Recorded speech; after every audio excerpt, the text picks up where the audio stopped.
Clear the air lanes for the big broadcast. We're not professional podcasters. Say what? We barely know what we're doing. It's funny because it's true. But we have fun anyway. I'm here to podcast. Does everybody know what time it is? We're going streaky! Yeah! No, we're not. It's time for movies, pop culture, and more with the all-new Culture Cast, starting now.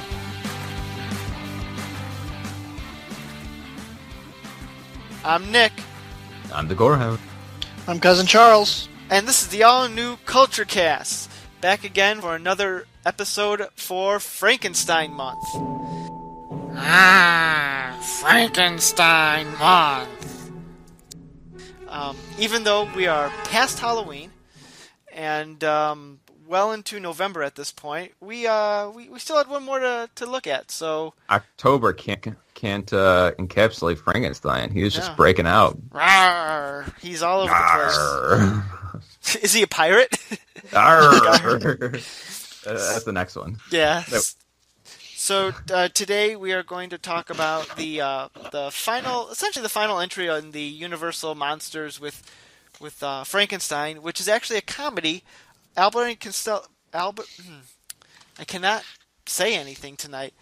Abbott and Costello meet Frankenstein. When I was researching it, I kept on saying Albert and Costello because I don't know anything about these two.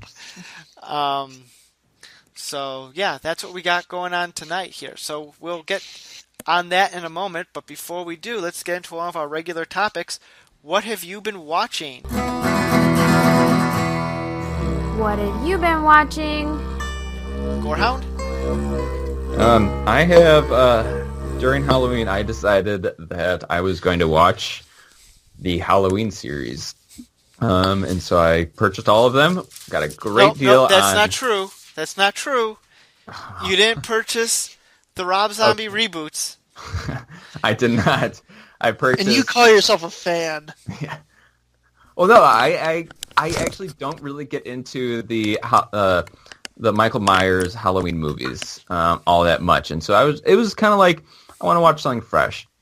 And so, no, I did not get the Rob Zombie ones because I wanted to watch something legit. So I watched a few of those. Halloween and the day before Halloween. But before that, I rented a new release called 47 Meters Down. That was that shark movie, right, with Mandy Moore? Yeah, Mandy Moore and some Holt girl. I think she was from Lost. I thought Mandy Moore was dead. No, she's alive and kicking. Oh. I mean, spoiler alert for the movie, but... Well, thanks a lot, Kyle. Who's Kyle? Thanks a lot, Gorehound. Oh, okay. Much better. So yeah, I really like these water movies because they could be like really boring, but at the same time, like it's really great atmosphere to make a great movie because you have nothing but a boat and open water and some characters, and that's pretty much it. The story's yours to take. The story it was okay. I've seen better out at sea movies, but it was just okay. 3 out of 5. So, other than that, I've been catching up with some TV shows like Mr. Robot and Good Place. But since Jen isn't here, I will keep that conversation to a minimum. Cuz, how about yourself? Well, over the course of Halloween, I finished, or in the course of one night, I guess, leading up to Halloween, I finished all of Season 2 of Stranger Things. No spoilers. I would like to go to that conversation. I finished it also, but I don't really have much of an opinion on it. Yeah, it's the biggest problem with Stranger Things Season 2 is that Season 1 was really good. So it's not necessarily like a letdown or anything like that. It's just kind of like Season 1 was so fresh that it's kind of hard to sort of recapture that freshness a second time around. Which doesn't mean it's bad. It just, you know what I mean? You hate it. You think it's terrible. Why you Yes. why are you such a hater? It sucks. I didn't universally praise something, so now I'm going to get crucified by the internet. Yeah. All right. No, well, but it's still a good show. I look forward. I'm only 3 episodes in. I haven't watched anything since the the first day they loaded the episodes. I just have not had time to sit down and watch any of it. But I'm eager because like I see everything. Like when I go to Yahoo or other news sites, like Stranger Things, this happened in this. I'm like, no, I don't want to be spoiled by what's happening. I gotta watch. Everyone's up for the clickbait. Catch anything else that's worth mentioning? Not really. Like I didn't watch any. Like I was originally planning on Halloween to watch some like me and Megan were just looking for some really schlocky like horror movies for Halloween night, but we couldn't really find anything like. Nothing on Netflix or anything really caught our eyes. Something that was like really bad. So we ended up watching. I think this It was like this documentary. It was about like it was based in New Zealand, but it was like this family like performed an exorcism at home because they thought they're like one of their cousins or someone was like Always possessed. a good idea. Always a good idea. Spoiler alert. Who hasn't done it? I mean, you got to exercise a family member every once in a while, you know. You got to power of Christ compels you and all that good stuff. Spoiler alert, it did not turn out that well. But yeah, I think it was called, it's on Netflix, I think it was called Belief. Because, I mean, it was a documentary kind of, like they had interviews and stuff like that, but there was a lot of like recreations of like what went on in like this house, and it's like, I don't know, it's kind of scary, like, how quickly people can sort of, like, turn and just be sort of, like, obsessed, because they thought the demon that was possessing this one person was, like, didn't like cold water, so they basically kept force-feeding this, like, woman, like, cold water, like, to the point where she literally drowned, like, on land. Like, that's how much it was, like, really, it was really kind of messed up, but, I don't know. It was okay. I was hoping for something like, kind of spooky, but it's more just like, oh, these are just people who've lost their damn minds. Yeah. But that was it. Okay. As for me, what's that? Oh, how about myself? As for me, I've as I before I mentioned Stranger Things, I started watching about a third of the way through the season. I'm looking forward to finishing it off, even though Cousin Charlie says it's terrible. And I did watch one thing very unusual last night. I taped it a couple of weeks ago, and I finally got around to watching it. It was a special on Fox, and clearly they made this to fill time. I'm not sure why they made this. It's such a weird thing. It was called Springfield of Dreams, The Legend of Homer Simpson. And what it is it's a documentary style, like Ken Burns' baseball documentary they did 10, 20 years ago, whenever that was. But what it did was it chronicled Homer Simpson's journey as a softball player, which was the basis of one episode of The Simpsons like 25 years ago. So it was very, very strange in that, like, why are they doing this for an episode that was almost 30 years ago? And on top of that, they had like interviews from like real like sports announcers like Bob Costas. They had interviews from real baseball players that guest starred in the episode, and they had interviews with Homer Simpson and I think what's his name, Carl, and a couple of the other. It was very, very strange. I mean, I was entertained. It was funny, but it was just kind of like why do they make this? And I gotta hand it to the actual sports personalities who actually agreed to be in it. It was they aired it, at least I don't know if it's been aired previously.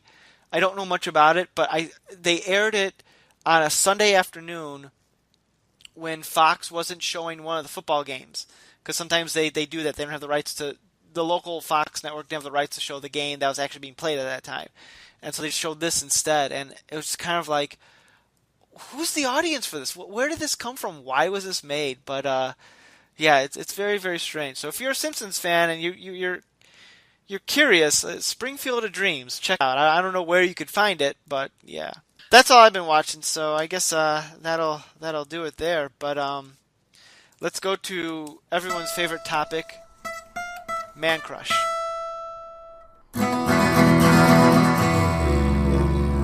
Man crush. Not too exciting this week. It's another repeat, as you know. These tend to happen. Rami Malek from Mr. Robot is still holding the crown for a while. Well, he didn't have it last week. Last week it was the singer from Frankenstein Meets Wolf. Yeah. I don't know how he got that spot because that guy was crazy. He's still awesome. What is it? Farrell Lee? Something like that, yeah. I guess he, yeah.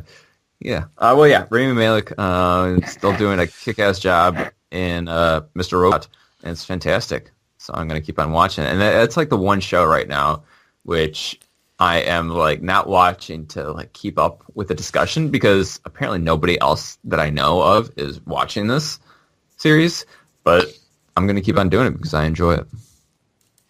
And we applaud you, Gorehound. Keep us updated. So. Keep that show in the air. Oh, yeah.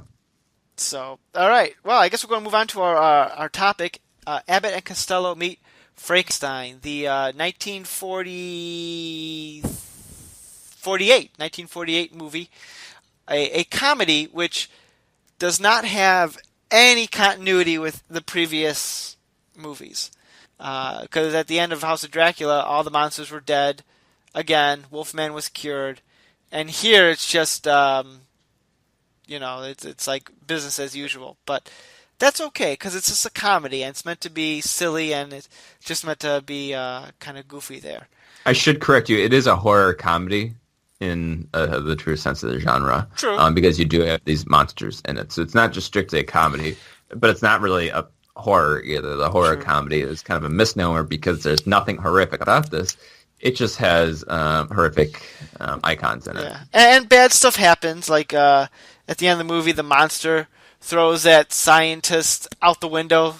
And so there's that, yeah. So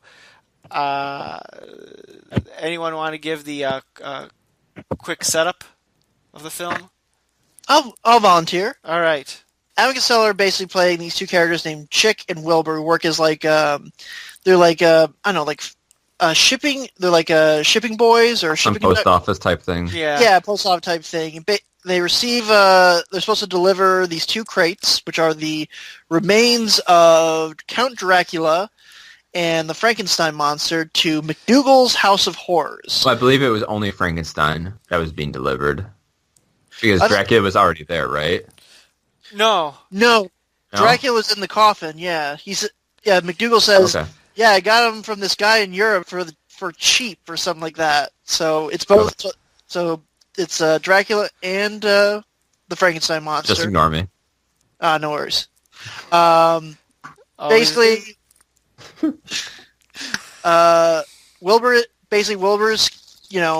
believes in the monster stuff, is like terrified by is basically terrified by his own shadow. But it turns out the monsters are real. They're alive. And Wilbur and Chick get blamed for when the monsters escape to do their evil scheme, which eventually turns out to be a typical, okay, we got to put a better brain in the Frankenstein monster. So basically, Wilbur and Chick get blamed. They get thrown in jail. However, they are then met up by Larry Talbot, a.k.a. the Wolfman, and he kind of sort of forces them to help him stop Frankenstein, or not stop Frankenstein and Dracula from doing whatever their evil schemes are, and hijinks ensue. Mm-hmm. Yes. So, Gorehound, what did you think of Abbott and Costello meet Frankenstein? Well, I have never seen an Abbott and Costello movie, and so even while I was like trying to like research, like I was asking Google who's Abbott and Costello, shows how much I know, because I have no idea who these two are. For the record, you did just call him Albert again. Yeah, well, no, I was elaborating on my correction. Because since then, I think I've figured it out. Abbott is the funny one, and Costello is the more serious one. Is that correct? Yes. Okay. No, While I was watching... I'm sorry. No, wait. You said Abbott is the funny one. Costello is the serious one. no. Reverse that. Costello is the Oh my gosh, I'm so funnier awful at one, this. and Abbott is the straight man. Okay.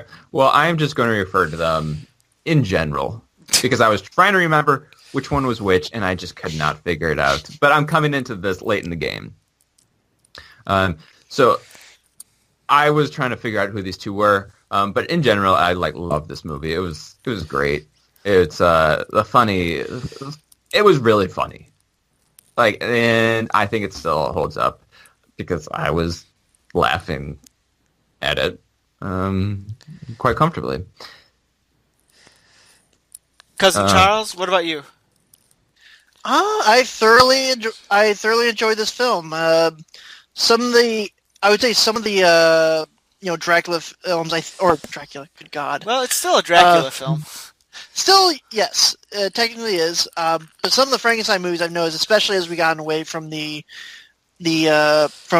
Frankenstein and then Bride of Frankenstein, definitely took themselves way too seriously and tried to build up all this, all this lore and stuff like that, and took everything and treated everything with, so serious that you can't really look at it being funny or anything like that, or it's just kind of but I don't know. This had a nice levity to it all. It's sort of, taking the piss out of the seriousness that these movies had built up over the past, decades since they had been first released. Yeah, and it moves much faster, this one. So you're going from scene to scene, and your attention is staying focused in it. Oh yeah, no, there isn't a single scene that's really slow, but a lot of stuff still happens in it, and it all flows together nicely from beginning to end.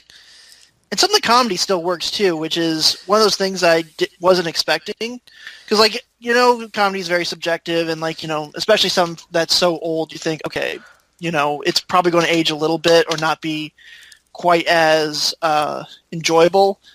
But I think one of their first jokes, which was I think it was Costello, or it was Wilbur, was at the post office, and Abbott's yelling at him get the phone, get the customer. Who do I help first? Both of them.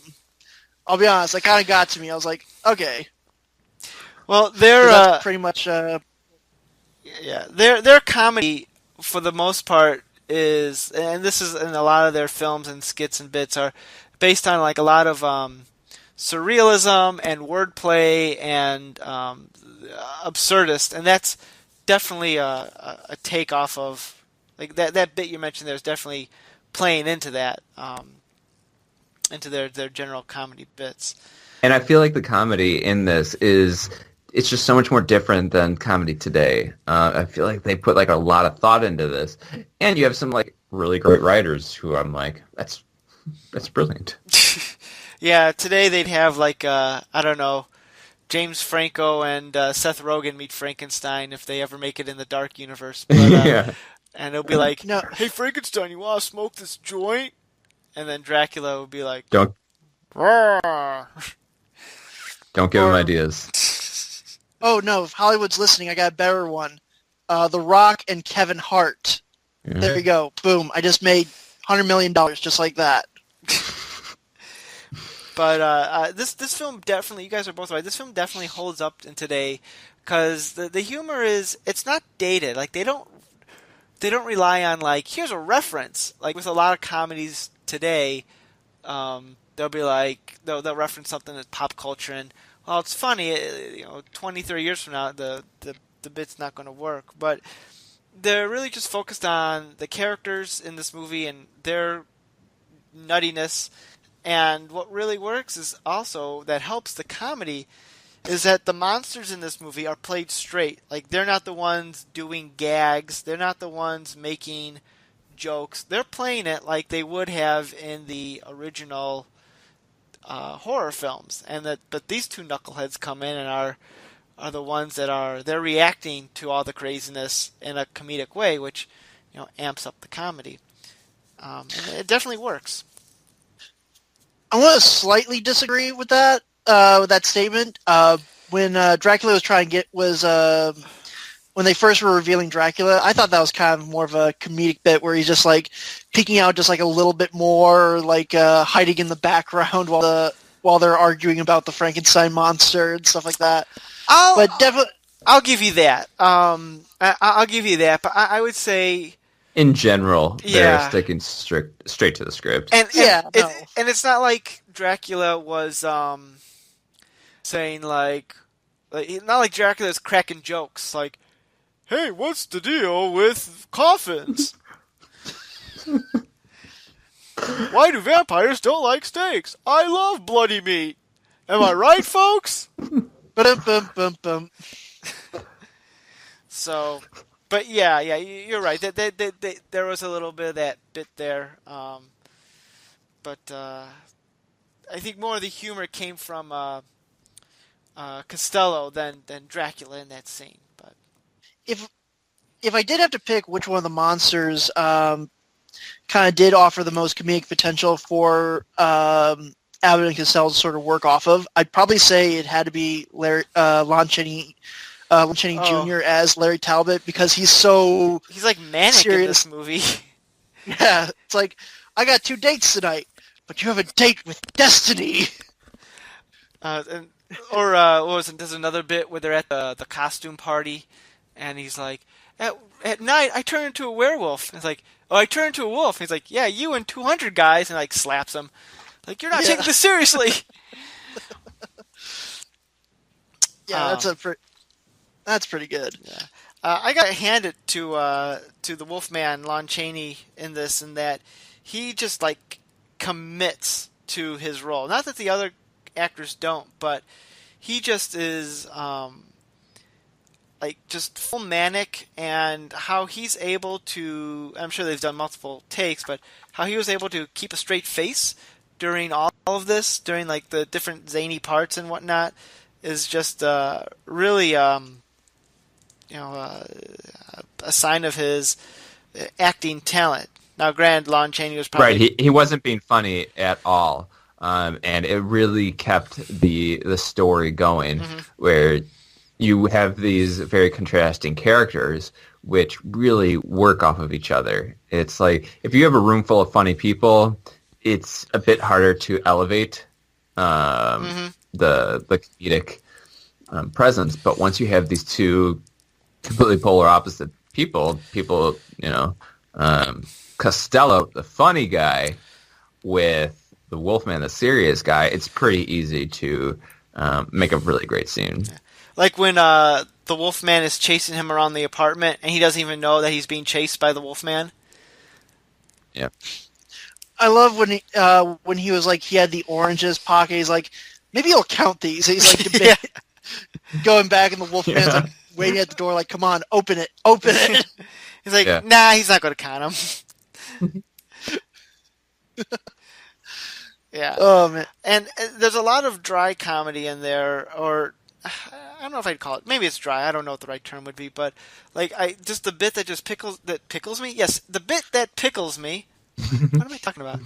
The bit that tickles me is towards the end of the movie when they capture Wilbur, and the scientist woman, I don't remember her name, but she's pretty much like, I'm going to make you live forever. And he's like, well, how are you going to do that? It's like, I'm going to take your brain out and put it in the Frankenstein's monster, and then through that put electricity, and you'll be fine. He's like, oh, okay, I wasn't sure how you're going to do it. And then like it takes a second, like, whoa, wait, what?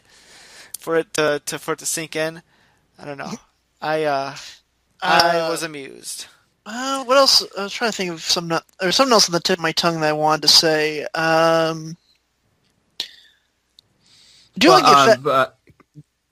This might be just a more of a preliminary question, but compare Abbott and Costello to the Three Stooges.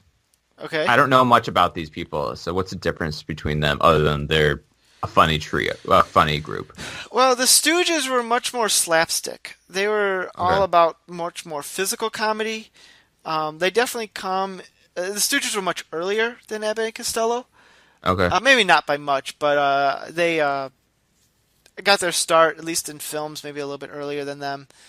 But their humor is a little bit more broad in the sense that, they got laughs of slapping each other and doing ridiculous things. Whereas Abbott and Costello is more focused on, I think, wordplay. And that's what it seemed. And more so with... it seemed more developing humor that kind of like kept on riding off of each other's jokes, whereas Stooges was kind of like it just kept a baseline level of funny throughout the entire thing. Yeah. Well, kind of. I did want to kind of bring up the Three Stooges a little bit because there was a lot of slapstick in this movie, which I think I think anybody who doesn't even really know Abbott and Costello that well, knows about probably their most famous bit, which is the who's on first, which again is pretty much the epitome of like I think their style of comedy. But here I did know, and there was that in this movie where it's a lot of that fast dialogue back and forth. But there definitely was a lot more of a physical aspect to a lot of their stuff. Like, again, the wolf, Costello being stalked around the apartment by the Wolfman, kind of just walking around the haunted house and bumping into things, the overreactions by Costello again. And, of course, the finale where, like, Costello's, like, strapped to the table and him and Chick then are trying to escape out of the castle and all hell's breaking loose as Dracula's fighting the Wolfman, the Frankenstein monster's chasing him, where they barricade the door and it like pulls out. Yeah, I figured you would like that one, Charlie, given how much of it reminds me of Big Lebowski. Yes. When he's like trying to barricade the door in there, but the door opens the other way and the chair just falls. Like very similar. They barricade the door like he can't get us in here, and the door opens up the other way. I mean, it's an easy gag, but I mean the gag worked back in the 40s, it worked back in the 90s, and it'll work again today because it's such a gag that never stops working. It's very simple, but it's also still very funny because you built up.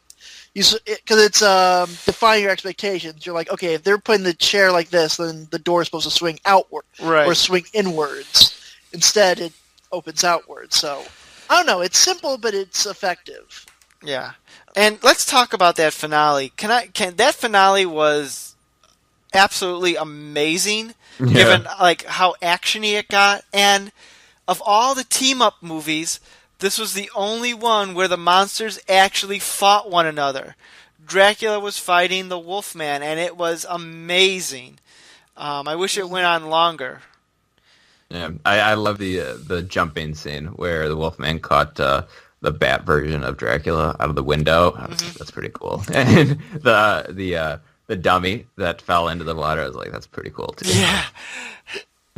What did you think of the animation in the movie, in that like when Dracula transformed into a bat, how it stopped and became a cartoon very briefly? Oh, I love that they just embraced it. Like they're not trying to like play with the graphics to make it look as real as possible. They are just saying this is what is going to look best. This is what's going to be the best for this movie, and so let's just roll forward with it. I thought it was great, and it's still a movie, so we don't need everything to look like as real as can be. So it worked very well, and it really got your attention, especially in the beginning, because the very first scene is where it's all animated. Oh yeah, the titles. It gets you in a different frame of mind. You're like, okay, this isn't the Frankenstein that I saw last year. It's something different. Mm-hmm. It's definitely very charming. Is the main thing that I kind of got out of it. How I like it. As the bat is turning into Dracula, and then basically once it's Bela Lugosi again, it's like, oh, in the same pose. Like, that's kind of charming. What surprised me is, like when they did it from the back, it didn't seem, it blended well enough, okay? But they had one scene where they like had it in the front, Bela Lugosi's standing there, and all of a sudden he transforms into a cartoon. All of a sudden, like, whoa, what happened there? And I know it's probably how they had to do it, but I'm surprised they just didn't like continue to do it from the back to keep the illusion up a little bit better. But, what am I going to do? I do have a bit of a fun fact about the animation that was done in the film. I think the I think the team that they hired to do it, or the animator that they hired, his name's slipping me, and I can look it up on my phone or something like that. But I know it was the same team that did a lot of Woody Woodpecker cartoons. So yeah, which I thought that was kind of fun. Yeah. So. One question I did have: there was no Bride of Frankenstein in this. Am I right? Yeah, you never saw her again after her own movie. Okay. I was doing. I was actually listening to a podcast this morning about this movie, and it was called the Cadaver Cast, and it's a father-son duo, and the son is like 5 years old, and the dad is like regular age, and so it's like a little kid talking with like a grown man about this movie, and it was pretty good. So, if you guys are looking for some additional listening, the Cadaver Cast with a 5-year-old kid. Yeah. Well, I'm sure Kevin Spacey will be all over that. Oh, jeez. Too soon? We're staying topical, folks. One of the potential man crushes of the week. I just couldn't get myself to do it. Was Corey Feldman, because I found out that he did play with his band, like Corey Feldman and the Angels in St. Charles at the Arcada Theater on Halloween. I was like, oh my gosh, I would love to see it, but at the same time, I was like, I don't want to either. I wonder how much tickets were. They were like at least $40, $30 or $40. It's not too bad, I guess. Yeah, but I was like, I don't really care about the price. I'm just not sure if I really want to see this performance at all. So, he's fantastic in his movies. Well, his older movies, not his newer ones today. But I couldn't get myself to come to it. No regrets. I guess one thing that we should probably bring up talk about Abbott and Costello meets Frankenstein is the fact that this is the second and only performance of Bela Lugosi as Dracula. Thanks, you took my trivia for today. Way to go, cousin. Oh. Whoops. I guess we'll pull up IMDb and look up another trivia. But no, you are 100% correct, which is funny because when people think of Dracula, they think of Bela Lugosi, but you only played the role 2 times, and one of them was in a serious Dracula movie. And the other one's a silly comedy with 2 bumbling idiots running around a castle. Exactly. But Bela Lugosi as Frankenstein was fantastic. He was obviously a very iconic Frankenstein that you were just like, I know who that is. Frankenstein or Dracula?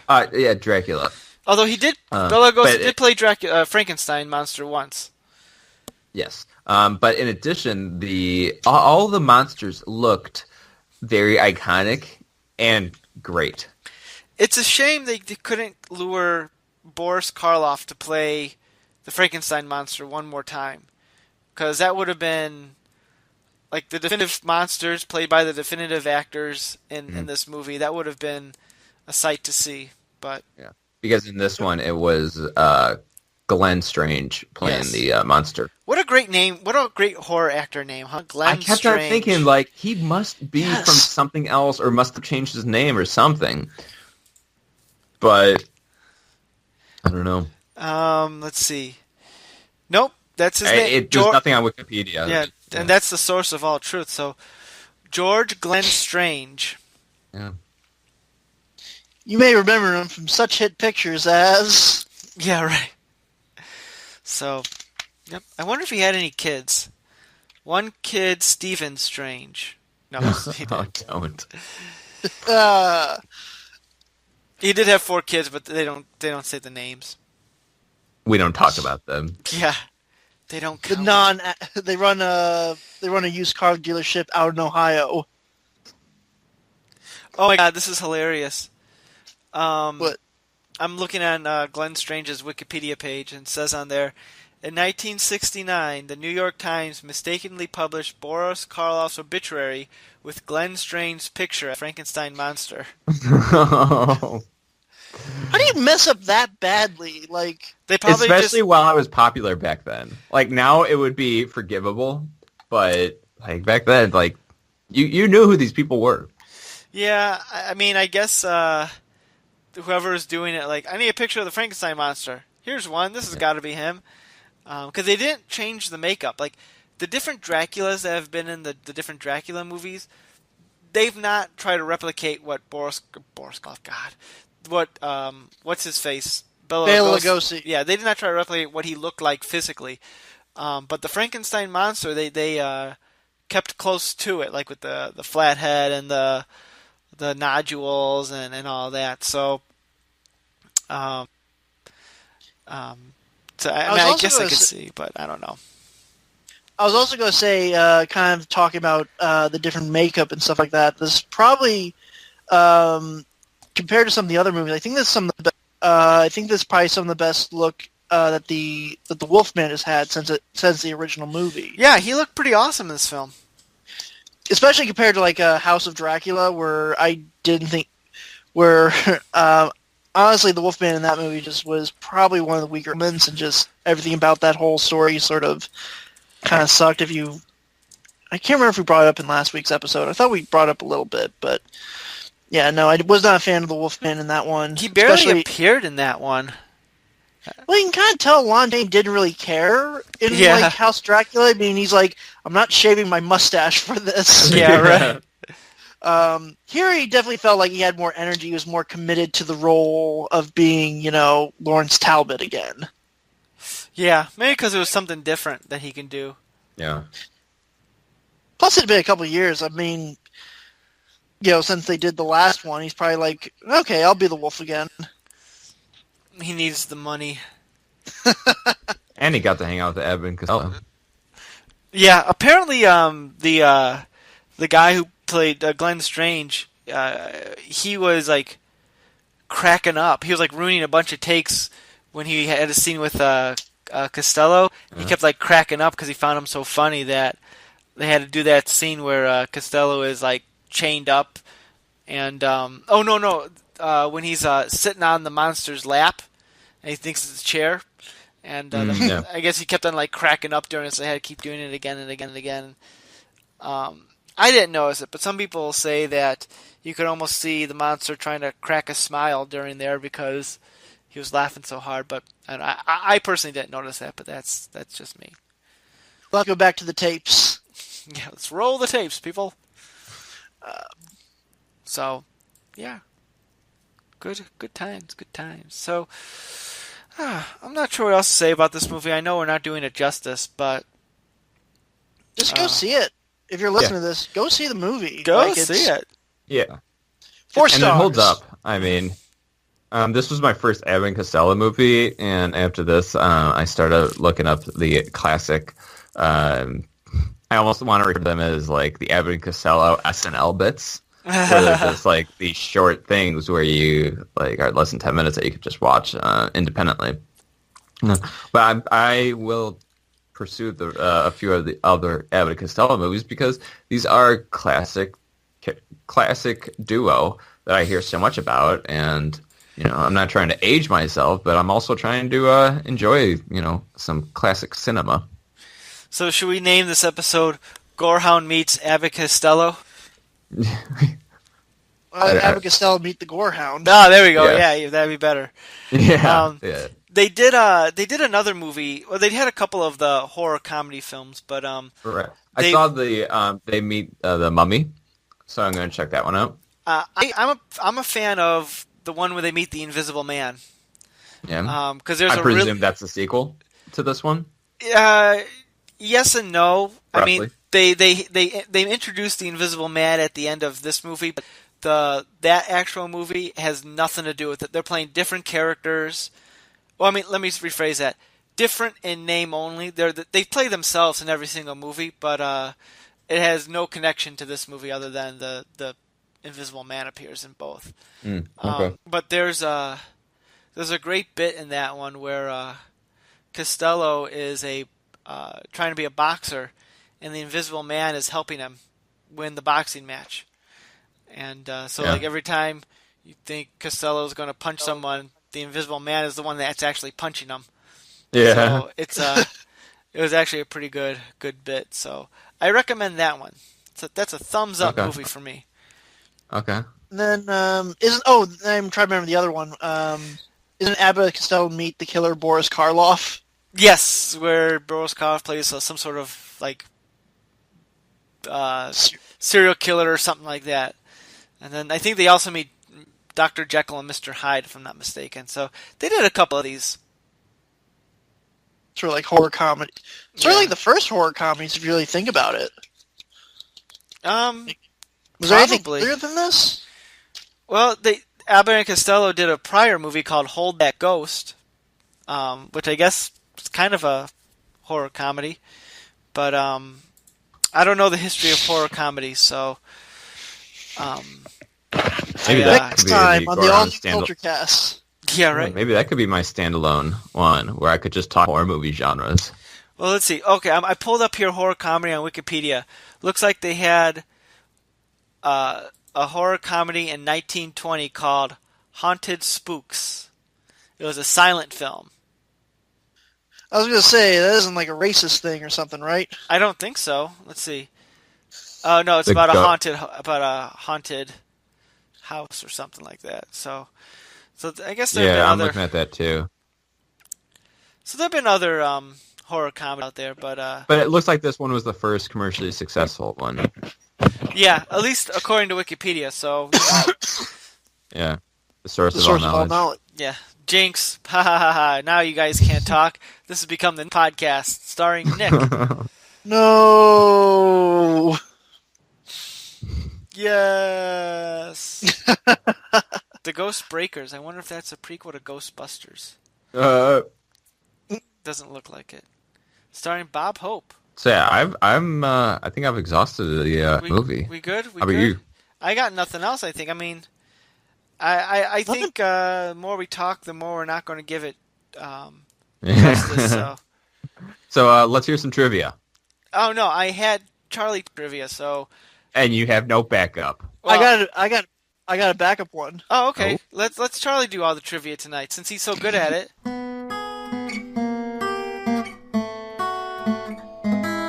It's trivia time. Sorry, I didn't mean. I'm not trying to steal no one's thunder. No, he's just trying to make up for not finishing the movie before 8 o'clock. Yeah, I know, right? WTF? Like I said, I ran it at a 2x speed. So okay, it's okay. No judging. Actually, no. The episode trivia that I have at the end of the movie when. Wilbur and Chick are in the boat and they're escaping the island. They're like, okay, all the monsters are dead. There's no one else left to scare us. Then you see a cigarette sort of light up in the middle of the air. It's the voice of the Invisible Man saying, "Oh, I'm sorry I missed all the excitement. I'm the Invisible Man." Do you know who voices the Invisible Man? Vincent Price. You are correct, sir. Yes, in an uncredited role, it is the one, the only Vincent Price. So there we go. Man, nobody's going to be able to live up to Nick's fantastic trivia. I don't know if you're being sarcastic, but if you are, screw you in your face. Well, no, because I can never get your trivia right. Oh, yeah, that's why I stopped doing it in forms of questions because you're like, I don't know. Is it me? So, yeah, that's why I just started saying trivia instead of doing it in a question format. Because, Good idea. Yeah. Maybe one day we'll go back to that. I don't know, but not right now. After you want to tear me down a little bit? Yeah, we'll just, pretty much. I got a question for you. Yeah. It's like I've had enough of that, so...